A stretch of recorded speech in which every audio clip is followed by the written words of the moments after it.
Welcome to Time Between Times storytelling with me, Owen Staton. Thank you for joining me here on this chill January day, where I have a tale to make your spine chill. A tale from far away. And I must thank Tina for sending it to me. Diolch, Tina. So, without further ado, let us sit back. Let us relax. Let us clear our mind of all our worries and all our cares and head to the time between times. The time when it is neither night nor day, but the sun has gone and the sky is grey. The time between times. The time when the veil between our world and the fairy world grows wafer thin. So thin that for just a few moments you can reach into their realm. And for a few moments they can reach into ours. Now is the time that people see ghosts. Now is the time that people see lights in the sky. Now is the time between times. Today, as we sit around that fireplace at the heart of the forest, with both the moon and the sun in the sky, we feel the chill, we feel the veil is there, very thin. Let me tell you a tale that happened far away and long ago. Great mountains across the sea, where the forests stretch for hundreds of miles. Far away in America, there lived an old hunter called Old Ben Cole. There in the heart of the forest was his small log cabin, just a single room and a chimney, a bed, a place to eat, and 3 big black hunting dogs. He lived his life out there, on the land, hunting every day for food, skins, making his life his own, no human company. It was said that many things lived in the forest, things that people knew nothing about. But old Ben Cole had lived there for many years and seen nothing strange. But one January day, when the snow had just melted, he made his way out of his cabin with his 3 hunting dogs and off into the forest. With his great gun beside him, he was looking for a stag to hunt, looking for a deer. Over rock, under tree he went, till he went to the parts of the forest that no man had ever trod. And there he saw it, a great deer in front of him.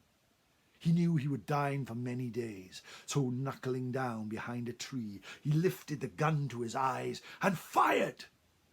But just before he did so, the deer looked up, its ears sticking up, and then it fled away. He grabbed his gun and ran after it, jumping over the rocks, crossing a stream, walking further into the forest. Then it had vanished.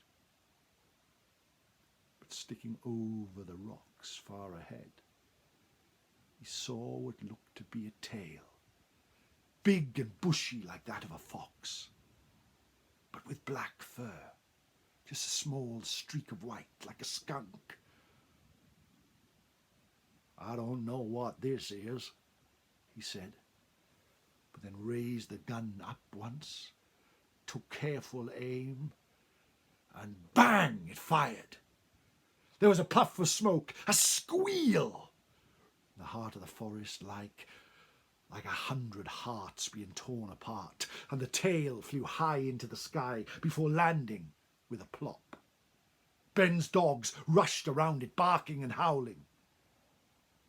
And something echoed through the woods as it fled away. Old Ben Cole picked up the tail.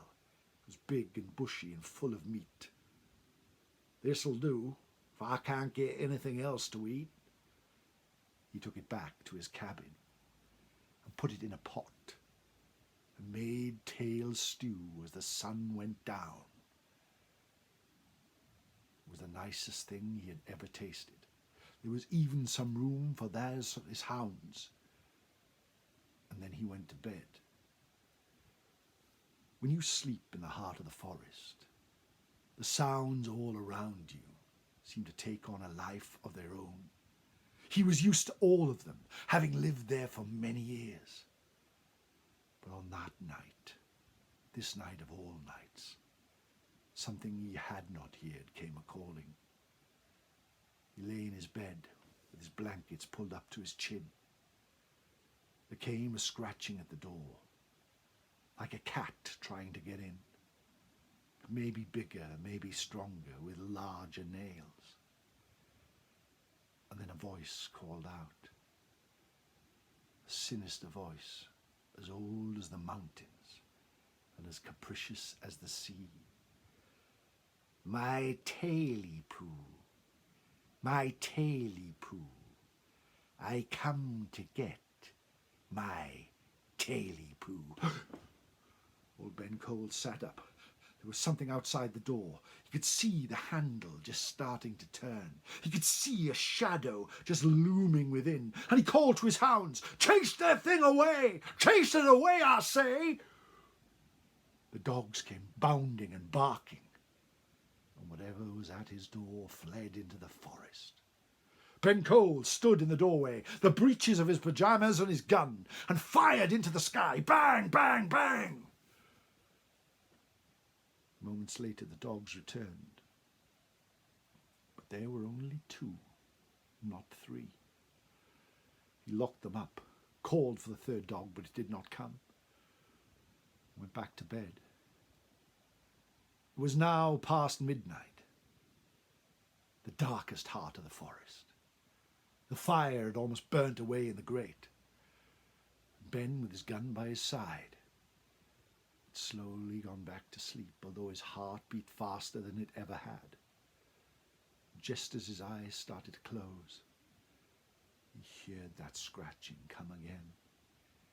My Tailypo, my Tailypo, I've come to get my Tailypo. "Get that thing," said Ben, calling once more, and the 2 dogs came a-bounding, chasing it into the forest. He rushed to the door and fired his gun into the night. He was terrified. Every part of him was shaking. And moments later, just 1 dog returned. Put the dog at the bottom of his bed and sat with his back to the wall and the gun across his lap. Hours passed. The sun was just starting to peek up in the mountains. It was the time between times, the time when it is neither night nor day, but the sun had gone and the sky is grey. When he heard a voice say, my Tailypo, I've come to get my Tailypo. The last dog chased it off into the forest, and Ben fired his gun to the sky once more. But the dog did not return. The hunter sat up in his bed, gun across his lap, as dawn started to break. And sure enough, it came again. But this time, the scratching at the door was loud, and then the handle slowly turned, and with a creak the door to the cabin opened, and in came a shadow with glowing yellow eyes.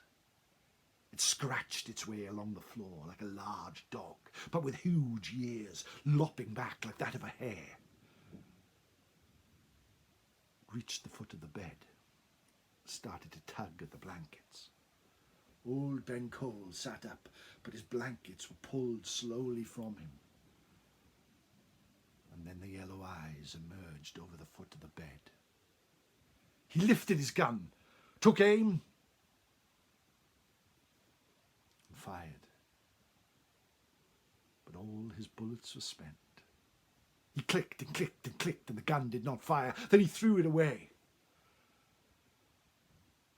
As something crawled up the bed towards him, teeth as large as knives, glowing yellow eyes. My Tailypo, I've come to get my Tailypo. I have not got your Tailypo, said old Ben Cole. Oh, yes, you have, said the creature, and opened its mouth as wide as the ocean.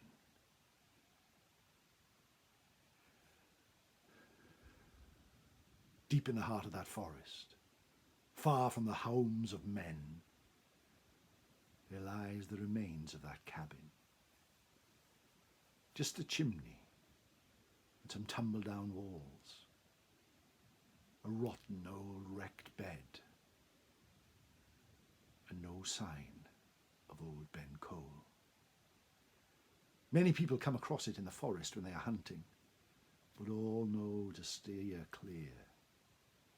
Because on nights when the wind is blowing and the nights are dark, it can be heard, a voice in the distance. My Tailypo, my Tailypo, yes, I found my Tailypo. That, my friends, is the sinister story of the Tailypo. All the way from America. I love a tale such as that. I hope you've enjoyed it. And thank you very much for joining me here at the time between times once more. The time when it is neither night nor day, but the sun is gone and the sky is grey. Please follow my podcast, Time Between Times Storytelling on podcasts. Please follow me on Twitter at Owen S. Griffiths. And if you're feeling generous, please buy me a coffee on Ko-fi, kofi.com/Owen Staton. Thank you for joining me. Please like and subscribe. Our numbers grow every week. Diolch yn fawr am gwrando. Thank you very much and see you soon. My Tailypo. Nos da.